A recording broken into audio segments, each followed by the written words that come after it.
everyone and welcome to a brand new video, and today we are back on FX Racer because we have a massive update to cover which did not take a month and a half to arrive on iOS, and recently the game has actually been cooking in the last few months and it's still continuing to improve already. So let's hop straight in and have a look at the brand new Teams update. You can update the performance of every car between 1 to 10, just like you can in Monoposto.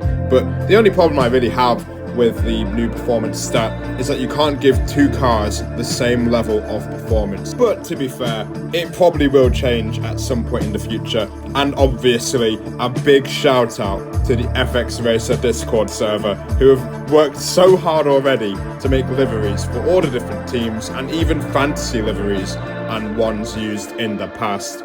And they are absolutely easy to put onto the car. You have a template for the halo and the livery itself, and already look at that beauty. And if we go jump into a Grand Prix, you can have a look at it on board, and it genuinely looks brilliant. I never thought that we'd see FX Racer implement a livery designer. I was always sure that they'd bring back like some sort of color designer or teams update, but I had no idea that they'd actually add liveries to the game. But for now, enjoy this lap of Monaco and we will move on.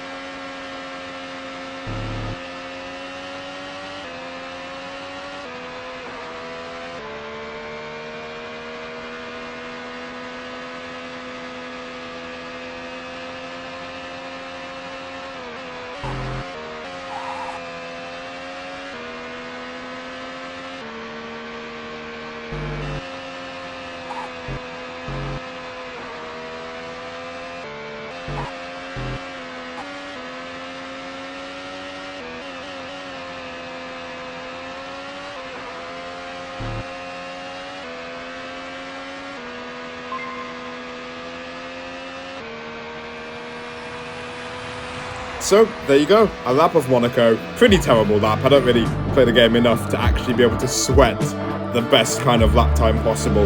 But I did want to find out if the performance affected the player. So I put the car level performance at level 1, and I was only 4/10 slower than what I did in the lap before. So I don't think performance will actually really matter for the player. It's more of a base for the AI to see how quickly they can go in their respective cars. Meanwhile, thank you to Reese, who gave me a brand new livery for me to use, bringing back the Chevrolet Spark kind of vibe as well, for all the way from F1 2020. And I've gone through the horror and pain of getting through every single team and renaming them with all their logos and different pictures. And there you go, we have a full grid ready. And I didn't even decide the teams, by the way. It just happened to be David as my teammate, and Kit Roy and Salvator at Red Bull, and so on, so on. So I might change the teams at some point, but at the moment, I think the teams that we have will do for now. So yeah, there we go. Here's a showcase of every single livery as well from the 2024 season, apart from the Haas, which obviously I replaced. But yeah, now let's get into some racing with the brand new AI, where hopefully they won't be so easy to wipe off into a wall. So here we go, we're going to go to Saudi Arabia. We did a hot lap around there in the last FX Racer video, but I think now is a good time to truly show how cool the cars look on the track as we get underway. But I want to go through every single livery in this one Grand Prix. So I'm going to go into the pit lane and just wait for the AI to pass by and go from the back and try and get as high as I can. So we're not going to go through too much action here on the first part of the lap. We're going to take our sweet time, try not to get into any collisions, unlike Coolness, who's already in a wall after turn 3. So that is really unlucky for him. And what I have noticed is that sometimes the AI will take quite an awkward line through some corners, like turn, I think, 5 and 6 and 21 and 22.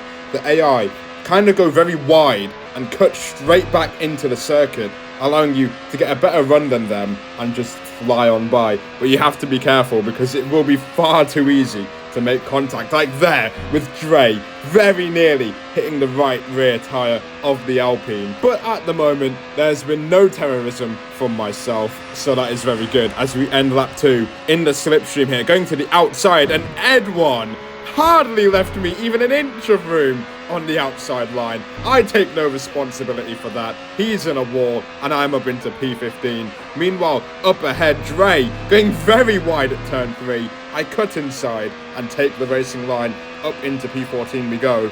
And now we move on. I now have the Racing Bulls driver of AJ in front of me. Some nerd emoji. We're going to go to the outside line. We had a brilliant run out of the first sector and we're going to brake late through the left-hander and get that move done round the outside, just like in Monoposto my career in Jeddah. Next up ahead of me, we've got Weisty here in the McLaren. We're going to send one down the inside at the final corner, and that is a relief, to be honest, that the AI do actually move out of the way. Otherwise, I would have driven straight into the side of the McLaren, but it didn't really matter. We're going to go into the pit lane and do a massive undercut as no other driver has gone into the pit lane here at the end of lap 3. So we're going to have quite a clear track in front of us. But now I'm encountering a slight problem, as because now the AI did not pit on lap 3 and their tyres are gone. They've been holding each other up so much to the point where my undercut will probably get me in the top 5.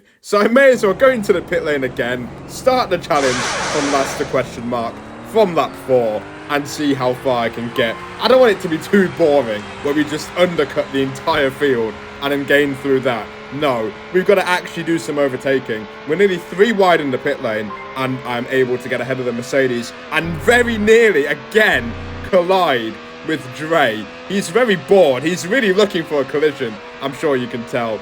As we go through turn 3 and 4, Dre does the same mistake as he did on lap 2. And I'm able to go, lap 3 should I say, and I'm able to get past him. Next up is once again the McLaren, wheel to wheel, nearly making contact on the straight. And genuinely, a tiniest bit of contact will send the McLaren straight into the wall. So you have to be very careful about where you place your car. We get a really good run, but I decided to brake just to make sure that I don't understeer into the McLaren, and up into P14 we go. And next up is my teammate running in P13 on the hard tyre, so we're on a very similar strategy here, but surely he doesn't make this move too difficult. Down the inside at turn 3 and we make contact. Who else would it have been to drive straight into my car? I was fully on the left-hand side as well. We move on, taking zero responsibility for that collision. Next up is the Williams of Ivo for P9 into the final corner. Big send down the inside and the Williams will go very wide, leaving me pretty much acres of room as we are now about to start lap 7. And there are no cars in front of us apart from ORT Racing, who we encounter midway through the lap. He literally drifted through turn 22. Very impressive. But the show goes on and I'm going purple in sector 1 and 2, crossing the line, going about 5 seconds quicker than the guys in P1 and P2. That is absolutely wild. Maybe the AI have been nerfed quite a fair bit with this update. But into the pit lane we go for the final time in this Grand Prix, onto the soft tyres, and we're going to go flat out, sending it to the flag in the final 2 laps of the Grand Prix. And not long after leaving the pit lane, we are right behind Joshua and Dre in the Kick Sauber and Alpine respectively. Dre flies off the track again. I will cut through and get up into P8. What an overtake. And next up ahead of me is the FX Racer merchant himself, Ankit Roy, on the super soft tyres as well, looking to be aggressive at the Kick Sauber of Spitfire up in front.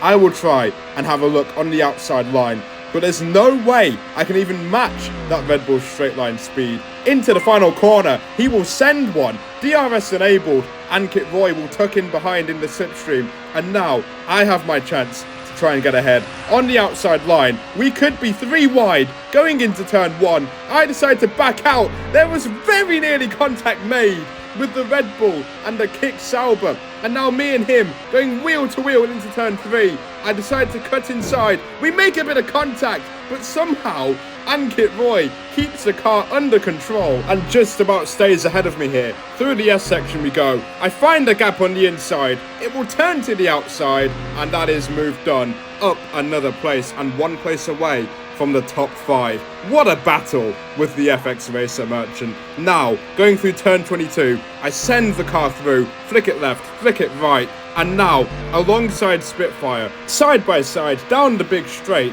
Who is going to brake later into the final corner? I think I am slightly ahead going into the braking zone. We're going to brake super late, round the outside, and he's hit us, actually. He does get spun round. I don't know what I could have done to avoid that. Ankit Roy will go through into 6th, but in the end, we'll finish P5, and that was actually quite a fun Grand Prix with the all-new improved FX Racer. I hope you enjoyed it as much as I did. Kimi has gone on to take the win. Dundee with that brilliant picture in 2nd, and TB95 in P3 in the Ferrari. That is the end of today's video. Be sure to like and subscribe for more content, and I'll see you all in the next video. Goodbye. What it really means to live life golden. Yeah, we're golden, baby girl, we're golden. They're about to see it shine, 'cause we're golden. They can't ever break us down.